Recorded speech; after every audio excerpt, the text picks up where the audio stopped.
به نام خداوند بخشنده و مهربان. سلام بینندگان عزیز، بخش نوبتی برنامه خبری پیام نیوز است. در استودیو با شما شهرت رحمت الله. اینک متوجه باشید به سرخط مهمترین خبرهای روز. باز یک محبوس از زندان خوجند فرار کرد. یکی از نخستین محبوس سیاسی ازبکستان آزاد شد.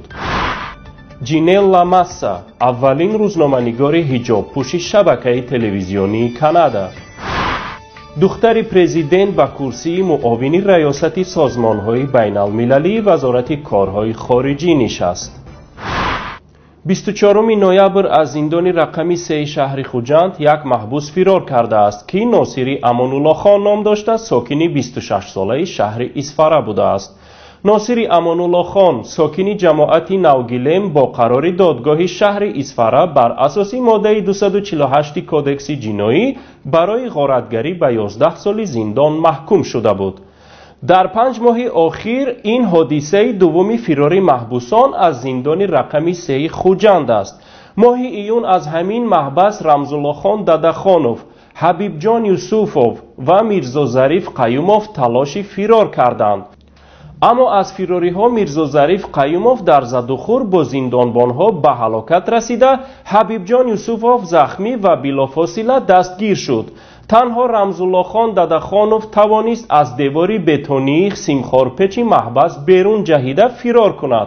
رمزالله خان ددخانوف را در کنار خوجند در حدود جماعت یاوه ناحیه باباجان غفوروف دستگیر کردند.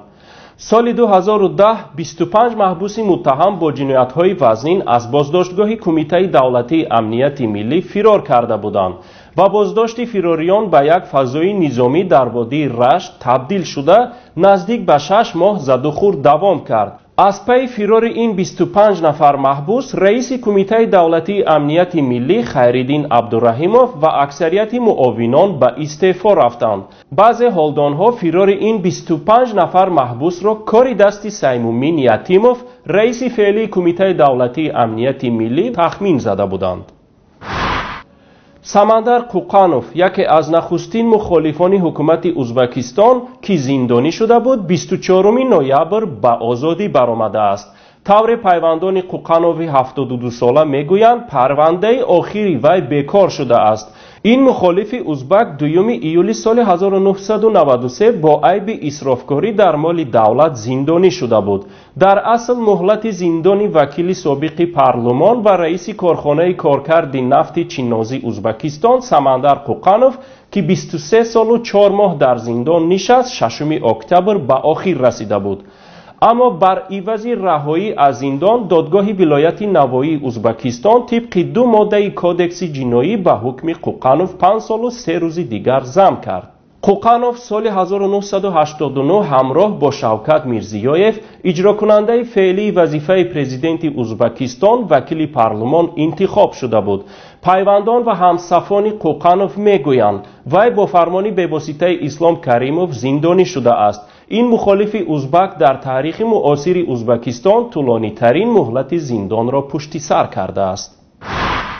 جینل لاماسا، یک روزنامه‌نگار مقیم کانادا، در تاریخ این کشور اولین بار با لباس اسلامی و حجاب بر سر در شبکه تلویزیونی تورنتو سیتی نیوز اجازه برآمد کردن را گرفته است. ماسا از سال 2010 این جانب به صفت روزنامه‌نگار فعالیت نموده، از اول سال 2015 خبرنگاری رادیو بوده است. عادتاً او درباره زندگی مسلمانان مقیم امریکا برنامه آماده می‌کرده است. چند پیش او همچون راوی برنامه تلویزیونی به کار شروع نموده است. این خبر را جینل لاماسا در صفحه فیسبوکی خود نوشته گفته است: تشکر زیاد برای چنین امکانیت، مخصوصا زمانی که مناسبت دنیای معاصر به مسلمانان مثبت نیست. زمانی پیش را به خاطر آورده اکنون من درک میکنم. دخترانی که مثل من هستند برای به مقصد رسیدن یگان مانع ندارند.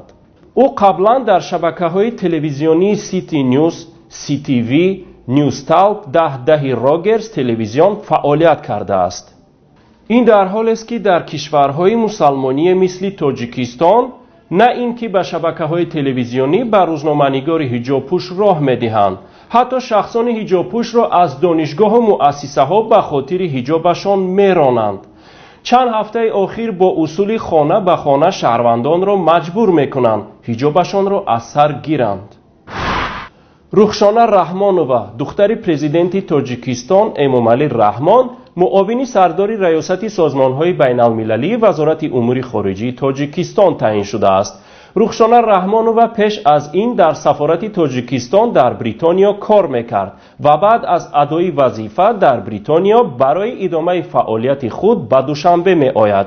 نام رخشانه علاقه در فهرست ساختار وزارت کارهای خارجه تاجیکستان درج شده است. درباره سابقه کاری رخشانه رحمانووا معلومات در وسایط اخبار عامه خیلی کم به نظر می رسد. حتی عکس او در شبکه‌ها و رسانه‌های وسایط اخبار عامه وجود ندارد. از سابقه کاریش بجز اینکه در سفارت تاجیکستان در لندن کار کرده است، دیگر معلومات دقیق هم وجود ندارد. دختر پرزیدنت تا به حد معاونی یکی از ریاست‌های وزارت کارهای خارجی می رسد، اما هیچ معلومات درباره او دسترسی عامه نیست. رخشانه رحمانووا این سیومین فرزند پرزیدنت امامعلی رحمان است که به کرسی منصب بلندپایه دولتی میشیند.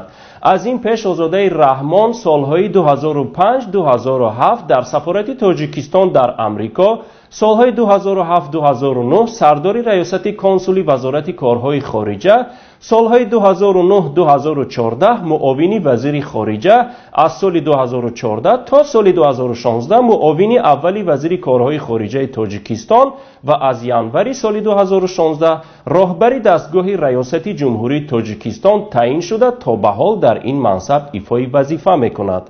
رستم امامعلی پسر کلان امامعلی رحمان سال 2006 به حیث سرمتخصص شعبه همکاری با سازمان عمومی سودای وزارت رشد اقتصاد و سودای جمهوری تاجیکستان سالهای 2009-2011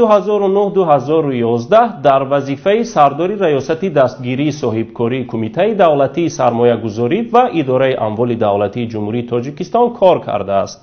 سالهای 2011-2012 همچون سردار ریاست تشکیل مبارزه بر ضد حقوق ویرانکنی‌های گمرک خدمات گمرکی نزد حکومت جمهوری تاجیکستان ادای وظیفه نموده است. سالهای 2012-2013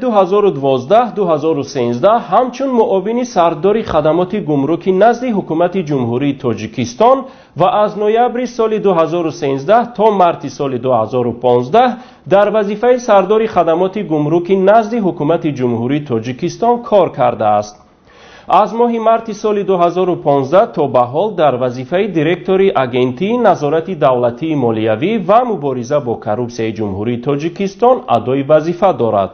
با وظیفه بلندتری وزارت کارهای خارجه آمدن رخشانه از آن درک می‌دهد که پایدار اولادی شدن مقام‌های کلیدی حکومت تاجیکستان روز به روز مستحکم می‌شود. اکنون مختصر از خبرهای منطقه و جهان. در 250 کیلومتری شرق تهران در ایستگاه هفتخانه شهر شاهرودی ولایت سمنان صبح 25 نوامبر پاییز به صدمه دچار شده در نتیجه شمار قربانیان به 31 نفر میرسد. 10 نفر دیگر جراحت برداشتند. این صدمه در لحظه رخ داد که یک پاییز با سرعت بلند در ایستگاه به پاییز دیگری برخورد و در نتیجه 2 واگن دیگر آتش گرفت. آشپز قرغیز در قهوه‌خانه مسکو همکار تاجیکش را با کارت مجروح کرده است.